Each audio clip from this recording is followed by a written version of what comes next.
The Chamberlain and the Gartham Master withdrew to join the other Skeksis in a circle around the catafalque. The Ritual Master raised his eyes and intoned, Kekon, Kekon, Yazakaide Akura Kazdo. The rest repeated it after him.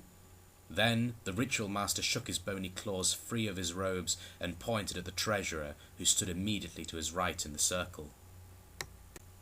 Hokvata Skaun Keron, the Treasurer responded, leaning forward and bowing his head. The rest repeated it in unison. And so, around the circle, while the chorus of slaves chanted quietly, each Skeksis intoned the strange phrase, which all then repeated in a rite consigning their Emperor's soul, which had never existed, to the protection of a higher being, in which none of the Skeksis could have tolerated belief. It was a ceremony of reassurance to the survivors.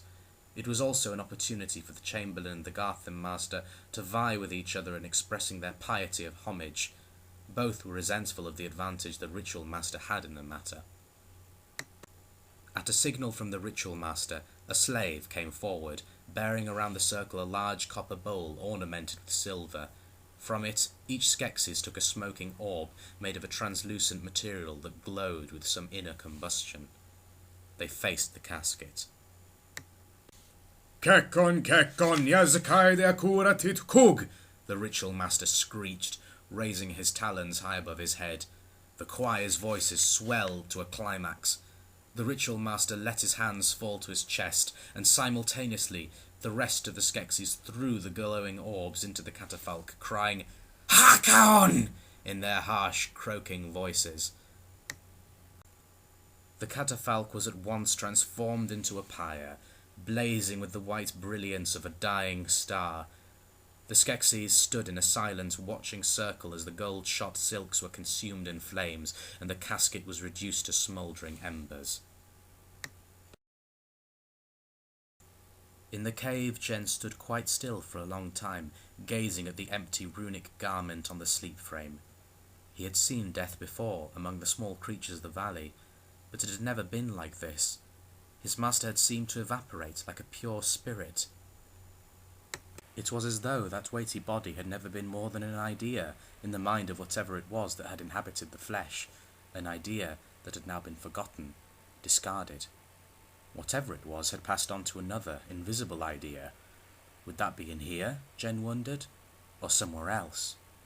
He knew that for a long time, perhaps forever, he would have the sense that his master was present wherever he went, always walking beside him. He could not have brought himself to say anything that Ursu would not have liked to hear. The grief went deep in Jen, but deeper still, beneath it, he detected something hard. It was difficult to define, but it felt like courage, a new power in him, a new confidence. He examined it gingerly. He was afraid to learn exactly what it was in case it turned out to be pride, the guilty, arrogant joy of those who had survived.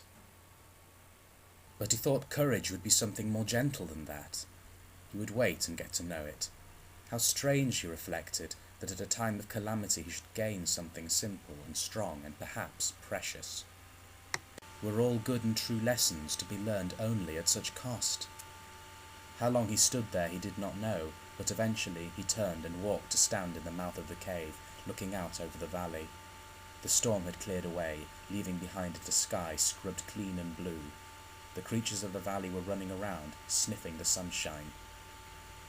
Down below, in the Tholweg, the bottom of the valley, he could see the Uru, gathering around the standing stones that formed a triangle there. Directed by Urzar, they set out what was necessary for a funeral.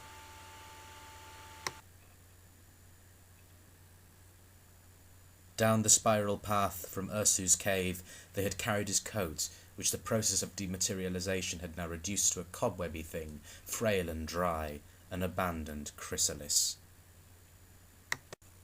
This, together with his few other personal belongings, they placed at the foot of the tallest of the stones. On another stone, which lay flat in the centre of the triangle, they laid his walking stick, the master's staff of office, totemically carved from one thick branch of hard nutwood. At the upper end of it was inset a small, perfectly formed rock crystal. For hours they calculated the precise positions of the remaining objects that were needed to furnish the funeral ceremony. small fetishes, prayer sticks, stones, feathers and pots.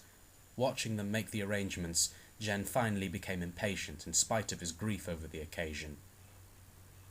Throughout his life among the Uru, at the edge of his gratitude for their kindness to an orphan, he had felt himself quietly chaffing at their immensely patient attention to detail. What they called their work seemed to him to consist almost entirely of interminable attempts to connect one thing to another. Sometimes it was quite literal. He had seen Ernol, with his eye patch and splintered finger, spend days on end with a pebble and 4 blue feathers, seeking to discover all the permutations that could result from binding the objects together with a length of string. Other connections the Uru made were figurative. When the wind was in a certain quarter, it blew down the spiral path, and filling tunnels and passing the mouths of caves, it resounded through the valley like a reed pipe. At such times, the Uru never tired of arranging their own bodies to stop some of the cave mouths so that the pitch of the wind would be modulated. Why bother, Jen wondered. On his own little bifurcated flute, he could demonstrate the same effect and play a melody at the same time. In their collective obsession with rituals, there was something slavish about the Uru. It affected everything in their lives, even the ordinary business of a day, sleeping, eating, walking, talking. It was always too slow for Jen, this laboured, mannered, painstaking connection of things. What was the point? Turned inward, away from the world, they were, Jen thought, collectors of knowledge for its own sake. Why did they never do anything with it? Why could they not make the only connection that seemed to him useful, applying all their knowledge to change the world? As he had grown older, he had tried politely to press his masters for the answers. Ursu, however, had simply traded concepts. One's body was a rehearsal of the history of the world. What one ate and thought was one's future. "The better you know me," Ursu had said, "the better you will know the world as it will be without me." And now Jen faced a world without Ursu. The new spark of confidence he had, to his surprise, found in himself at his master's death was still there within him. But confidence to what end? "To forge a fate," Ursu had said as he lay dying. "To heal the wound, to make it whole." What fate? What wound? What was expected of him? He had never been able to envision a future for himself except one in which his infant memories, his mother, father, other Gelfling, would become realities again. But whenever he had wished for that to happen, lying in bed at night, closing his eyes, pressing together the tips of his thumbs and forefingers, his concentration on those memories had led straight through to something he feared, some blackness, cruel, pain, weeping. Was the past always stalking the present, waiting to destroy it? Ursu had told him that a two-dimensional question like that had no solution, and therefore no meaning.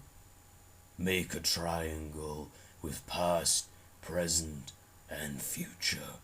Then each two will explain the third." "Nothing is except energy," Ursu had said another time. "Energy exists only when a connection can be made. Connect one to one, and you will have energy that will serve your life. Connect one to one, and nothing will ever be the same again. Look at my face, Jen. What you see was born when 3 were made 1. Look harder now, harder than you have ever known how to look, and you might see the 3 will be made 1 again." What do you mean, Master? It is hard to understand. Can you not put it more simply? "It is already as simple as it can be. That is why you find it hard to understand." Toward the end of the night, the Uru awaited the dawn, the twilight in which a spirit feels most at peace. Their funeral ceremony was prepared. 7 of them sat in positions that, together with 3 standing stones, formed a tetractys. Set apart on one side was Urut with a harp. Facing the rest from a knoll behind the tallest stone at the apex of the triangle was Zah. Jen, sitting beside him, was encouraged to play his flute throughout the night watch because of his special relationship to Ursu. In front of Zah were 3 pots. When the first pale flush of dawn light tinged the mists rising around the stones, Zar gently pushed Jen's flute away from his lips. At the same moment, Urut struck a plangent harmony that resonated for a long time. The next to sound was Urti the alchemist, who used his right front arm, an artificial limb of wood like the right leg, to make a bowl sing. It was a bowl he had fashioned from 7 metals, and when he drew his wooden arm firmly around the rim, the bowl howled, as though with the voice of a wandering spirit, ululating when he tipped the water inside it from side to side. Others joined in, working to a slow pulse of rhythm. Rak the scribe struck a gong, Yod the numerologist rang a passing bell, and Sol the chanter raised his mighty voice, leading the rest in a great chorus.